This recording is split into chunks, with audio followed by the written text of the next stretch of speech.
Hello everyone, how are you all? कैसे हैं सब? तो पिछले पार्ट में हमने प्री हिस्ट्री, प्रोटो हिस्ट्री को देख लिया। उसके साथ साथ हम पढ़ रहे थे ऐतिहासिक काल, हिस्टोरिक पीरियड के स्रोतों के बारे में कि हिस्टोरिक पीरियड जो है ऐतिहासिक काल के जितने भी इतिहास है, चाहे वो प्राचीन काल का इतिहास हो, मध्यकाल हो या फिर आधुनिक काल हो, ये तीनों इतिहास में अगर हम देखें तो ऐतिहासिक काल के जो है जानकारी हमको कहाँ कहाँ से मिलती है, इसके क्या क्या स्रोत हैं। जिसमें हमने पिछले पार्ट में हमने देखा कि ऐतिहासिक काल को मुख्यतः जो है इसके जो स्रोत हैं उसको तीन भाग में हमने डिवाइड कर दिया था, तीन भाग में बांट दिया था। जिसमें सबसे पहला देखा था जो हमारा सबसे मुख्य रूप से जो होता है वो होता है पुरातात्विक स्रोत। पुरातात्विक स्रोत। उसके बाद दूसरा हमारा था विदेशी यात्री। तो हमने पिछले पार्ट में पुरातात्विक स्रोत के बारे में जाना, इस पार्ट में हम विदेशी यात्री के बारे में जानेंगे कि विदेशी यात्री से क्या क्या जानकारियां मिलती है, कौन कौन सी पुस्तकों से। और तीसरा हमारा है साहित्य। तो सबसे पहले हमने पुरातात्विक स्रोत में दो भाग में इसको भी डिवाइड कर दिया था, बांट दिया था। जिसमें हमने सबसे पहला पार्ट में देखा अभिलेखों के बारे में कि अभिलेखों से कैसे जानकारी मिलती है, कितने प्रकार के अभिलेख होते हैं, पिछले पार्ट में हम देख चुके हैं। और सिक्का किसके समय में कौन कौन सा सिक्का चल रहा था जिससे क्या जानकारी मिलती है, हमने पिछले पार्ट में इसको देख लिया है। इस पार्ट में हम देखेंगे विदेशी यात्रियों के बारे में कि कौन कौन से विदेशी यात्री और कौन कौन से विदेशी यात्री के जो पुस्तकें हैं उससे जानकारी मिलती है। तो सबसे पहला जो इतिहास के हिस्ट्री के जो फादर कहे जाते हैं हेरोडोटस। तो हिस्टोरिका जो पुस्तक है, हिस्टोरिका हिस्टोरिका जो है वो है हेरोडोटस का।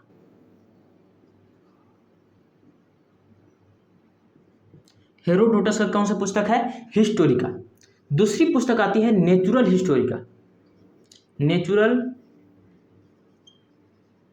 हिस्टोरिका। नेचुरल हिस्टोरिका की बात करें तो इसके हैं प्लिनी।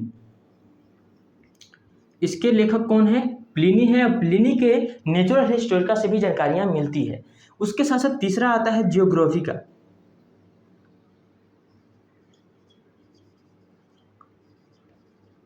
जियोग्राफिका से जो है ये है टॉलमी की पुस्तक। ये सब विदेशी यात्री हैं और विदेशी यात्री के ये सब पुस्तकों से जो है हमें कहीं ना कहीं ऐतिहासिक काल के बारे में जानकारी मिलती है। इसलिए ये सभी पुस्तकों के बारे में पढ़ना जरूरी है। और ये ऑब्जेक्टिव क्वेश्चन में भी ज़्यादातर क्वेश्चन इस सबसे पूछे जाते हैं कि हिस्टोरिका किसका लेखन है या फिर ऐतिहासिक काल के स्रोत में इनमें से कौन है कौन नहीं है। उसके साथ साथ चौथा अगर हम बात करें तो एक आता है Periplus of the Erythraean Sea. Periplus of the Erythraean Sea, जिसका लेखक के बारे में पता नहीं कि कौन लिखकर इसको चला गया, इसलिए कहा जाता है अज्ञात, यानी कि जिसके बारे में पता नहीं है। यानी कि पेरिप्लस ऑफ द इरिथ्रियन सी एक पुस्तक है लेकिन इसके बारे में जानकारी नहीं मिलती है कि कौन लिखा है, इसलिए इसका लेखक कौन है? अज्ञात। पेरिप्लस ऑफ द इरिथ्रियन सी। उसके बाद जो है किताबुल हिंद की जो पुस्तक है, किताबुल हिंद एक पुस्तक है। किताबुल हिंद, इसको कौन लिखे हैं? तो किताबुल हिंद को लिखा है अल बरूनी। अल बरूनी ने कौन सी पुस्तक लिखी? किताबुल हिंद। और इससे भी जो है ऐतिहासिक काल के बारे में बहुत ज़्यादा जानकारियां जो है किताबुल हिंद, इसको जो है तहकीक ए हिंद के भी नाम से भी जाना जाता है। तो किताबुल हिंद से बहुत सारी जानकारियां जो है मिलती है, जो किसकी पुस्तक है? अल बरूनी की पुस्तक है। उसके साथ साथ अगला हमारा जो आता है वो छठा है, जो सबसे महत्वपूर्ण अगर हम देखें तो चीनी यात्री मार्को पोलो आए थे। मार्को पोलो, इनकी पुस्तक से भी जो है जानकारियाँ मिलती है। उसके साथ साथ सातवां अगर हम देखें तो सबसे महत्वपूर्ण अगर हम देखते हैं तो बहुत सारे चीनी यात्री आए हैं, जिसमें मार्को पोलो महत्वपूर्ण थे। साहित्यिक रूप से इन्होंने कई सारे साहित्य लिखे जिससे जानकारियाँ मिलती है। और उसके साथ साथ हम अगर देखें तो फौक्यूकी, फौक्यूकी ये फाहियान की पुस्तक है। फाहियान जो कि ये भी चीनी यात्री था। फाहियान की पुस्तक फौक्यूकी से भी जो है ऐतिहासिक स्रोत के बारे में जानकारी मिलती है।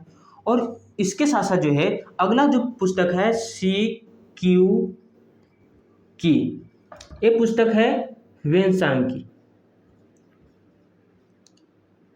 वेनसांग की पुस्तक है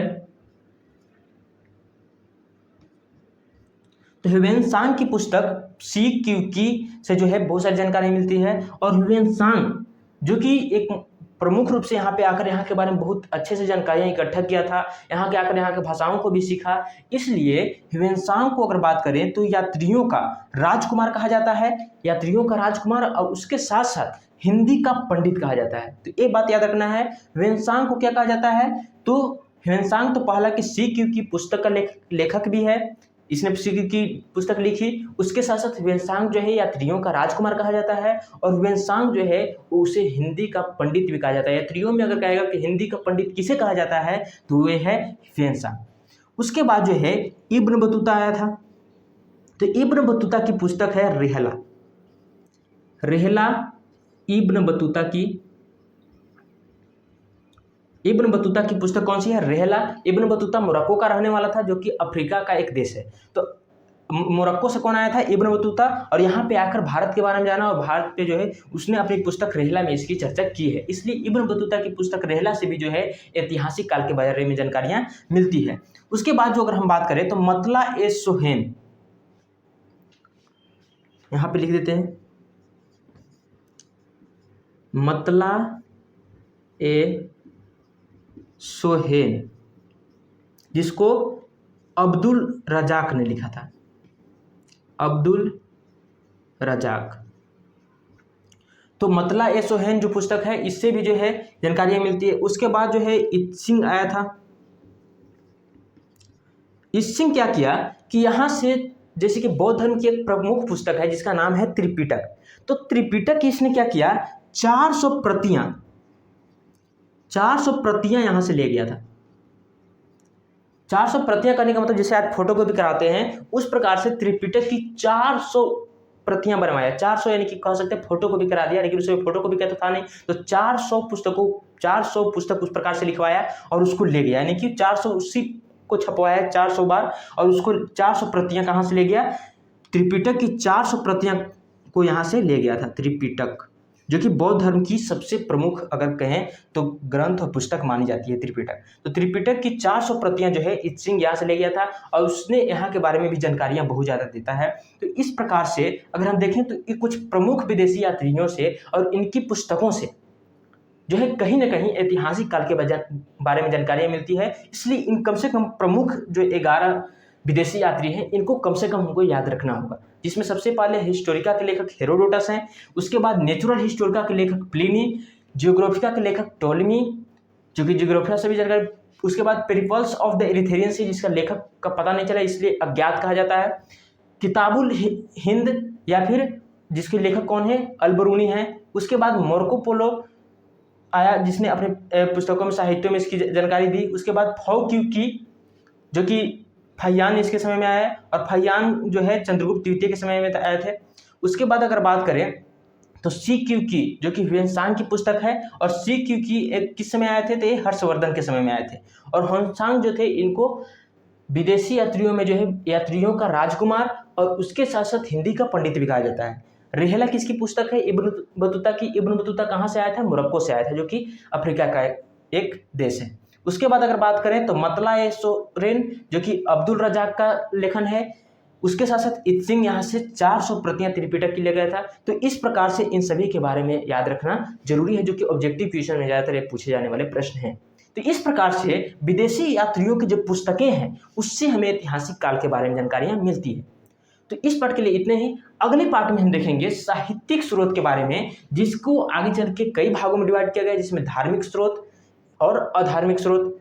धार्मिक में आ जाएगा पंडित, उसके साथ साथ उस प्रकार से हम उसको साहित्य के बारे में, उसके कई खंड हैं, तो सभी खंडों के बारे में हम विस्तार से अगले पार्ट में चर्चा करेंगे। तो इस पार्ट के लिए इतने ही। अगर किसी प्रकार क्वेश्चन हो, कोई डाउट हो तो कमेंट में जरूर लिखें।